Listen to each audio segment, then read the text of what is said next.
My dear students, তোমালোকৰ বহুতে মোক কমেন্ট কৰি জনাইছে যে স্যাৰ নিযুত মাইনা আঁচনিৰ যে ফৰ্ম সেই ফৰ্মটো আমি ক'ত পাম সো তোমালোকে নিযুত মাইনা আঁচনিৰ ফৰ্মটো ক'ত পাবা আজি ইয়াৰ ওপৰতে মোৰ ভিডিঅ'টোৰ যোগেদি বিতংভাৱে আলোচনা কৰিম সো ভিডিঅ'টো স্কিপ নকৰি প্ৰথমৰ পৰা একেলগে চাবা আৰু তোমালোকৰ বহুতে মই দেখিছো ভিডিঅ'বিলাক চাই যায় কিন্তু এতিয়ালৈকে মোৰ চেনেলটো সাবস্ক্ৰাইব কৰা নাই সো যদি তোমালোকে এতিয়ালৈকে মোৰ চেনেলটো সাবস্ক্ৰাইব কৰা নাই নিশ্চয়কৈ মোৰ চেনেলটো সাবস্ক্ৰাইব কৰি থবলৈ নাপাহৰিবা সো নিযুত মাইনা আঁচনিৰ ধনখিনি কোনবোৰ ছাত্ৰ ছাত্ৰীয়ে পায় ইয়াতে ছাত্ৰসকলে কিন্তু নাপায় নিযুত মাইনা আঁচনিৰ ধনখিনি অকল ছাত্ৰীসকলে পায় ছাত্ৰীসকলৰ ড্ৰপ আউট হ্ৰাস কৰিবৰ কাৰণে ছাত্ৰীসকলে স্কুলৰ মানে কলেজৰ প্ৰতি উৎসাহিত কৰিবৰ কাৰণে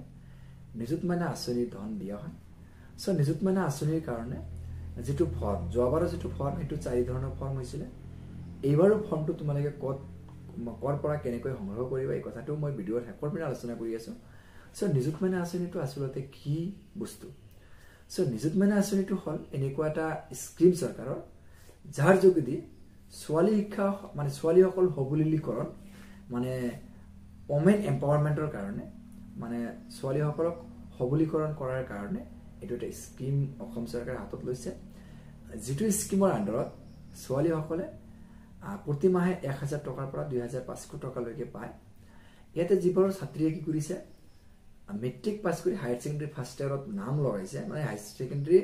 ফাৰ্স্ট ইয়াৰত ভৰ্তি হৈ পঢ়ি আছে হেইবোৰ ছাত্ৰীয়ে প্ৰতি মাহে আপোনাৰ 1000 টকা কৈ 10 মাহৰ কাৰণে যেহেতু স্কিমটো 10 মাহত পাব 10000 টকা আকৌ হায়াৰ সেকেন্ডাৰী ফাৰ্স্ট ইয়াৰৰ পৰা যেতিয়া সেকেন্ড ইয়াৰত উঠিব সেকেন্ড ইয়াৰতো কি পাব 1000 টকা কৈ 10 মাহৰ কাৰণে 10000 টকা পাব তাৰ পিছত এই হায়াৰ সেকেন্ডাৰী পাছ কৰি সেই ছাত্ৰীজনীয়ে যেতিয়া কলেজত নাম লগাব মানে ডিগ্ৰীত ফাৰ্স্ট ইয়াৰত নাম লগাব এটো বিএ হ'ব পাৰে বিকম হ'ব পাৰে বিএচসি হ'ব পাৰে সো যেতিয়া তাত নাম লগাব ফাৰ্স্ট ইয়াৰত ডিগ্ৰী ফাৰ্স্ট ইয়াৰত যেতিয়া নাম লগাব তেতিয়া ফৰ্মটো ফিলআপ কৰিব লাগিব মানে এটো যেটো প্ৰপত্ৰ মানে নিযুত মাইনা আঁচনি ফৰ্ম সেই ফৰ্মটো ফিলআপ কৰি জমা দিয়াৰ লগে লগে তেতিয়া কি পাব 1250 টকা কৈ মাহিলি পাব সো 1250 টকা কৈ মাহিলি যি পইচা হয়তো 10 মাহ পাব 10 মাহ পালে হাই সেকেন্ডাৰী ফাৰ্স্ট ইয়াৰত এডমিশন হোৱাৰ লগে লগে যি 1250 টকা কৈ 10 মাহ পাব তাৰ মানে 12500 টকা পাব ঠিক তেনেকৈ হাই সেকেন্ডাৰী ডিগ্ৰী যেতে সেকেন্ড ইয়াৰত উঠিব তেতিয়া আকৌ প্ৰপত্ৰটো ফিলআপ কৰিব লাগিব প্ৰপত্ৰ ফিলআপ কৰাৰ লগে লগে আকৌ হাই ডিগ্ৰী সেকেন্ড ইয়াৰত আকৌ 10 মাহৰ কাৰণে 12500 টকা পাব ডিগ্ৰী থাৰ্ড ইয়াৰত যদি পঢ়াটো কন্টিনিউ ৰাখে ডিগ্ৰী থাৰ্ড ইয়াৰত যেতিয়া উঠিব তেতিয়াও 10 মাহৰ কাৰণে 1250 টকা কৈ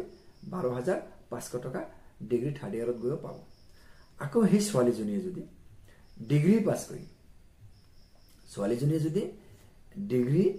পাছ কৰি মানে পিজি কোৰ্স মানে পোস্ট গ্ৰেজুৱেচন কোৰ্স যেনেকুৱা এমএ হ'ব পাৰে এমএসসি হ'ব পাৰে এমকম হ'ব পাৰে বা বিএডত যদি নাম লগায় হেইবোৰ ছাত্ৰী আকৌ কি পাব তাত প্ৰতি মাহে 2500 টকা কৈ পাব এক বছৰৰ কাৰণে 2500 টকা কৈ এক বছৰৰ কাৰণে পাব 25000 টকা মানে এমএ ফাৰ্স্ট ইয়াৰ এমএ সেকেন্ড ইয়াৰত গলেও হেনেকুৱা কৈ পইচাখিনি পাই থাকিব ঠিক কেনেকুৱা কৈ বিএডত যদি নাম লগায় বিএডৰ প্ৰথম বৰ্ষত পাব 2500 টকা কৈ 10 মাহৰ কাৰণে 25000 টকা সেকেন্ড ইয়াৰত গয়ো আপোনাৰ 2500 টকা কৈ 10 মাহৰ কাৰণে 25000 টকা পাব সো এনেকা কৈ নিযুত মাইনা আঁচনি স্কিমৰ পইচাখিনি দি ছোৱালীসকলক আৰ্থিক সহায় এই কাৰণে আগবঢ়াব বিচাৰিছে কাৰণ যাতে ছোৱালীসকলে পঢ়াৰ ক্ষেত্ৰত আগবাঢ়ি যাব পাৰে যাতে আমাৰ অসম ৰাজ্যখনৰ কথা বিশেষকৈ যদি ক'বলৈ যাও তেতিয়াহলে মানে যেবোৰ টাউন অঞ্চলতো ঠিকই আছে কিন্তু গাঁৱলীয়া ভিতৰুৱা অঞ্চলত ছোৱালীবিলাকৰ পঢ়াৰ ক্ষেত্ৰত অলপ দিগদাৰ যাতে নহয় তাৰ প্ৰতি লক্ষ্য ৰাখি এই আঁচনিটো কৰিছে এটা বহুত ভাল পদক্ষেপ সকলোৱে আমি এটা প্ৰশংসা কৰিব লাগে আঁচনিটো এতিয়া কথা হল এই নিযুত মাইনা আঁচনি ফৰ্মটো ক'ত পাব নিযুত মাইনা আঁচনি ফৰ্মটো যেটো কলেজত এডমিশন হৈছে সেই কলেজৰ অধ্যক্ষক এই ফৰ্মটো হিমন্ত বিশ্ব শৰ্মা ছাৰে যি মন্তব্য আগবঢ়াইছে মন্তব্যটো মোৰ ভিডিঅ'টো শুনাম হিমন্ত বিশ্ব শৰ্মা ছাৰে যি মন্তব্য আগবঢ়াইছে মন্তব্য হিচাপত এই কলেজৰ অধ্যক্ষক এই প্ৰপত্ৰখিনি মানে নিযুত মাইনা আঁচনি যি ফৰ্ম আছে ফৰ্মটো যোগান ধৰিব আৰু এইটো কলেজৰ পৰা এই কলেজৰ অধ্যক্ষৰ পৰা এই প্ৰপত্ৰটো ছাত্ৰ ছাত্ৰীসকলে তাৰ পৰা পাব তাৰ পৰা লৈ সেই ফৰ্মটো ফিলআপ কৰি আকৌ কলেজত জমা দিব লাগিব আৰু হেতু সেই হিচাপতে প্ৰপত্ৰটো ফিলআপ কৰিব লাগিব এতে নিযুত মাইনা আঁচনিৰ পাব যেটো স্কিম ইয়াতে এই পইচাখিনি পাবৰ কাৰণে ধনী হওক দুখীয়া হওক পাৰ্চেণ্টেজ কম হওক বেছি হওক ইয়াৰ কোনো কথা নাই সকলোৱে এই পইচাখিনি পাব অকল ছোৱালীবিলাকে যদি অকল ছোৱালীবিলাকে পাব হা ছোৱালীবিলাকে যদি পঢ়াটো ৰানিং চলাই ৰাখে তেতিয়াহ'লে পাব আৰু যদি পঢ়া বাদ দিয়ে ড্ৰপ আউট হয় তেতিয়াহ'লে কিন্তু এই আঁচনিৰ পইচাখিনি নাপাব চ' তোমালোকে মোৰ এই ভিডিঅ'টো চাই গম পাইছা আৰু তোমালোকৰ যদি যোৱাবাৰৰ যিটো ফৰ্ম আছে সেই ফৰ্মবিলাক যদি তোমালোকে চাব বিচাৰা যে কেনেকুৱা টাইপৰ ফৰ্ম সেই ফৰ্মটো তোমালোকে যদি চাব বিচাৰা মোৰ এই ভিডিঅ'ৰ ডেছক্ৰিপশ্যন বক্সত গৈ তাত লিংক থাকিব তাৰ পৰা তোমালোকে ডাউনলোড কৰি ল'ব পাৰিবা কাৰণ ফৰ্মটো ফিল আপ কৰোঁতে বহুতখিনি ডকুমেণ্টছ বা কিবা কিবি প্ৰয়োজন পৰিব সেইখিনি তোমালোকে যাতে আগতীয়াকৈ ৰেডি ৰাখিব পাৰা যেতিয়া কলেজৰ পৰা প্ৰপত্ৰটো পাবা প্ৰপত্ৰ ফিল আপ কৰোঁতে যাতে অসুবিধা নহয় সেইকাৰণে তোমালোকে যদি ফৰ্মটো ডাউনলোড কৰিব বিচাৰা মোৰ এই ভিডিঅ' ডেছক্ৰিপশ্যন বক্সত গৈ তাৰ পৰা ডাউনলোড কৰি ল'বা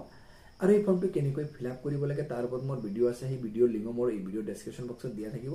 তোমালোকে বিচাৰিলে মোৰ এই ভিডিঅ' ডেছক্ৰিপশ্যন বক্সত গৈ সেই ভিডিঅ'টো চাব পাৰিবা নিযুত মইনা আঁচনি মোৰ আটাইতকৈ ভাল লগা এখন আঁচনি অসমৰ মোৰ ছোৱালী ভাগিনসকলৰ বাবে ভাগিনীসকলৰ বাবে আমি নিযুত মইনা আঁচনি আৰম্ভ কৰিছিলোঁ যোৱাবাৰ প্ৰথম বৰ্ষত আমি নিযুত মইনা আঁচনি আগবঢ়ালোঁ আপোনালোকে সকলোৱে জানে যে এই আঁচনি আমি বছৰত 10 মাহৰ বাবে এই আঁচনিৰ টকা আমি লাভ কৰোঁ এতিয়া 10 মাহ সম্পূৰ্ণ হ'ব কিন্তু দ্বিতীয় বছৰতো আমি নিযুত মইনাৰ আঁচনি পাম দ্বিতীয় বছৰৰ কাৰণে আমি ইতিমধ্যে আপোনালোকৰ প্ৰপত্ৰসমূহ আমি সাজু কৰি উলিয়াইছোঁ